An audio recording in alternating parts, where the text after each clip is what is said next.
ఈ నమ్మకం అనేది కూర్చొని పడుకునేదాకా వెళ్తుంది. కూర్చోవడం పడుకోవడం కూడా వాస్తే అంటారా? మరి ఇంత దూరం తీసుకెళ్ళాలా ఈ నమ్మకాన్ని? ఈ యొక్క పడుకోవటము కూర్చోవటము ఈ నమ్మకాన్ని తీసుకెళ్ళాలా అని మీరు అడుగుతున్నారు. మనకి మన వాస్తుశాస్త్రంలోనే ప్రత్యేకమైనటువంటి నిర్ణయాలు ఈ పడుకోవటం వలన అతనికి ఎలాంటి లాభం ఉంటుంది అని వాస్తుశాస్త్రంలో కూడా ఎప్పుడో చెప్పబడింది. దర్శనము కనుక శిరస్సు కనుక పెట్టి పడుకొని కాళ్ళు ఉత్తరానికి పెట్టి పడుకుంటే అతను చక్కటి ఆలోచన చక్కటి యొక్క ఆరోగ్యంతోనూ ఆనందంగా ఉంటాడు. ఉదయం లేచేసరికల్లా బాగుంటాడు. అది ఎవరు చేయాలంటే గృహంలో ఇంట్లో ఉన్నటువంటి పెద్దవారికి ఎదుగుతూ అనారోగ్య సూచనలు ఎక్కువ ప్రారంభమవుతాయి. 40-30 ఏళ్ల వరకే ఉండవు మనిషికి. 40 దాటిని కాడించి అనారోగ్యాలు ప్రారంభమవుతాయి. అదేవిధంగా అలాంటి పెద్దవారు కనుక ఇంట్లో కనుక అన్నగాని 70-80 సంవత్సరాల తల్లిదండ్రులు కానీ 100 సంవత్సరాలు దాటిన ముత్తాతకు కానీ తాతనికి కానీ దర్శన శిరస్సు పెట్టి పడుకోమని చెప్పాలి. ఈ విధంగా అయితే నవదంపతులు ఏదవుతున్నారో వాళ్ళు పడమట శిరస్సు పెట్టి తూర్పుకు కాళ్ళు పెట్టుకోవాలి.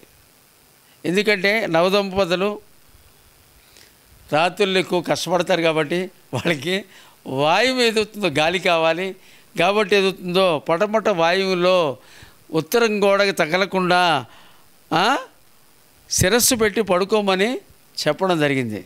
తర్వాత అన్ని ఐశ్వర్యం ఉందయా, నాకు ఆరోగ్యంగా ఉంది, సంతానం ఉంది, కానీ నా పిల్లలు మనవాళ్ళు చదవట్లేదయ్యా, ఏమైనా గ్రహస్థితులు ఏమన్నా సరిగ్గా చూడు అని కొంతమంది వస్తుంటారు. బాబు నీ గ్రహస్థితులు కాదు, పిల్లలు కాదు, పిల్లలు రేపటి నుంచి తూర్పుకి శిరస్సు పెట్టి పడుకోండి. ఈ సంవత్సరం వచ్చిన పిల్లోడికి ఏదవుతుందో మార్కులు చూడండి, అట్లా మాట్లాడే విధానం చూడండి, అతని యొక్క మందబుద్ధి చూడండి. 1 సంవత్సరం తర్వాత తూర్పు కనుక శిరస్సు పెట్టి కనుక ఆ యొక్క పిల్లవాడు కనుక ఉన్నట్టయితే యాక్టివ్ అవటము, జ్ఞాపశక్తి పెరగటము, ఉత్సాహంగా ఉండటము జరుగుద్ది. ఇది ప్రాక్టికల్గా మీరు వాస్తుశాస్త్రాన్ని మీ ఇంట్లోనే ప్రయోగించుకోండి. మీ పిల్లల మీద, మీ మనవల మీద, మీ పెద్దవాళ్ళ మీద ఏ విధమైనటువంటి చక్కటి రిజల్ట్ వస్తుంది. బాబు 4 రూములు 5 రూములు ఉంటే ఇలా చేసుకోవచ్చు, మా 1-2 రూములు ఉన్నాయంటే ఆ 1 రూములోనూ 2 రూముల్లోనూ వాస్తు ప్రకారంగా పడుకోవటం అనేది చేసుకోండి. 1 రూమ్లో ఉన్నా కూడా పెద్దవాళ్ళని ఒక సైడ్ పడుకోబెట్టండి, చిన్నవాళ్ళని ఒక సరిగ్గా పెట్టండి, ఇంకా చిన్నవాళ్ళని ఒక దిక్కులో పడుకోబెట్టండి.